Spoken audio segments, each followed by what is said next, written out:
IT বাড়ির পক্ষ থেকে আমি মোহাম্মদ আব্দুল কাদের আপনাদের সবাইকে স্বাগত জানাচ্ছি এসইও বাংলা ভিডিও টিউটোরিয়ালের আজকের পর্বে। গত পর্বে আমরা অন পেজ অপটিমাইজেশন কি, কেন সেগুলো নিয়ে আপনাদের সাথে কথা বলেছিলাম। আর আজকের পর্বে আমরা অন পেজ অপটিমাইজেশন করতে গেলে যা যা করতে হয় সেগুলো সম্পর্কে জানবো।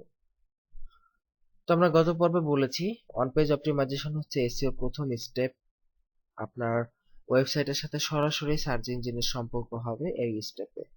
সো সার্চ ইঞ্জিনের সাথে যদি আপনার ওয়েবসাইটটি সম্পর্ক হতে যায়, তো আমাদের প্রথমে যে কাজটি করতে হবে, সার্চ ইঞ্জিনের কাছে আপনার ওয়েবসাইটকে সাবমিট করতে হবে। অবশ্যই আপনার ওয়েবসাইটকে সাবমিট করতে হবে, কারণ আপনি যদি আপনার ওয়েবসাইট সাবমিট নাই করেন তাহলে সার্চ ইঞ্জিন কিভাবে আপনার ওয়েবসাইট সম্পর্কে তথ্য পাবে। ওকে, তো এক নাম্বার কাজ হচ্ছে আপনাকে আপনার সার্চ ইঞ্জিনগুলোতে আপনার ওয়েবসাইটকে সাবমিট করতে হবে। এরপরে যে কাজগুলো আছে সেটা হচ্ছে বিভিন্ন ওয়েবমাস্টার টুলস এর সাইট ভেরিফাই করা।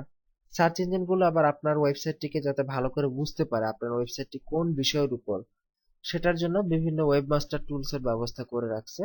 তো আপনি সেই ওয়েবমাস্টার টুলস আপনার ওয়েবসাইটকে ভেরিফাই করবেন। এরপর আছে সাইট ম্যাপ তৈরি, সাবমিট। সাইট ম্যাপ তৈরি করতে হবে, সাবমিট করতে হবে। এরপরে অ্যানালাইটিক টুলের মাধ্যমে সাইটের যাচাই বাছাই। সার্চ ইঞ্জিনগুলো আবার আপনার জন্য ফ্রি অ্যানালাইটিক টুলের ব্যবস্থা করছে, যেটার মাধ্যমে আপনি সাইটের আপনার একদম সূক্ষ্মাতি সূক্ষ্ম পর্যবেক্ষণ করতে পারবেন। এরপরে নিয়মিত পর্যবেক্ষণ করে রাখতে হবে অন পেজ অপটিমাইজেশনের জন্য।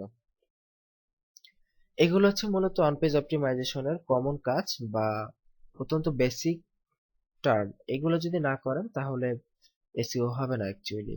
আর এখানে একটি বিশেষভাবে যেটা দ্রষ্টব্য সেটা হচ্ছে যে এই কাজগুলো করার আগে আপনার ওয়েবসাইটটিকে কিন্তু অবশ্যই এসইও উপযোগী করে তৈরি করে নিতে হবে।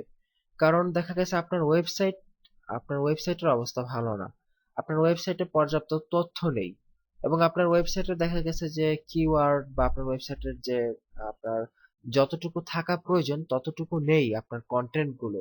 সো সেই ক্ষেত্রে যদি আপনি এসইও শুরু করে দেন তাহলে কিন্তু দেখা গেছে এসইওটা লাভজনকের পরবর্তীতে ক্ষতিকারক হবে। সো এই জন্য এসইও করার আগে আপনার ওয়েবসাইটটিকে অবশ্যই এসইও উপযোগী করে বানিয়ে নিতে হবে, এবং সেখানে এসইও এর বেসিক কিছু কাজ করে নিতে হবে। এসইও এর বেসিক কিছু কাজের মধ্যে আছে keyword research and meta tag. অবশ্যই এই দুটি হচ্ছে খুবই কমন এবং সবচেয়ে ইম্পর্টেন্ট কাজগুলোর মধ্যে একটা। যে কোনো ওয়েবসাইট তৈরি করার আগে বা এসইও করার পূর্বে অবশ্যই কিওয়ার্ড রিসার্চ করতে হবে, মেটা ট্যাগ গুলো ঠিকঠাক মতো ব্যবহার করতে হবে। এইগুলো ব্যবহার করার পর আপনি যদি মনে করেন আমার ওয়েবসাইটটি এখন রেডি হয়েছে এবং আহ, এবং আমি এখন এসইও করতে পারি, তখনই কেবল আপনি অন পেজ অপটিমাইজেশন শুরু করবেন, আদারওয়াইজ করবেন না।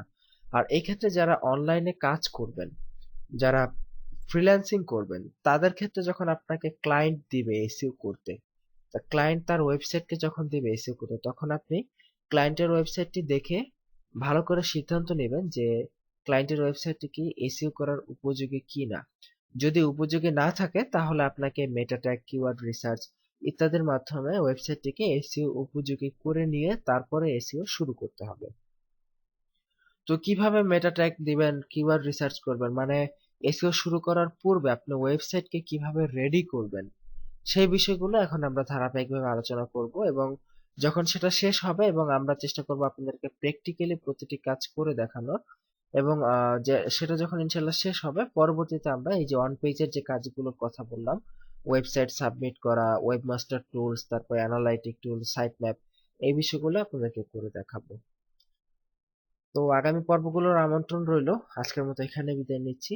আশা করি আপনারা আজকের যে কনসেপ্টটুকু দিলাম সেটা ক্লিয়ারলি বুঝতে পেরেছেন। ভালো থাকবেন সবাই। আল্লাহ হাফেজ।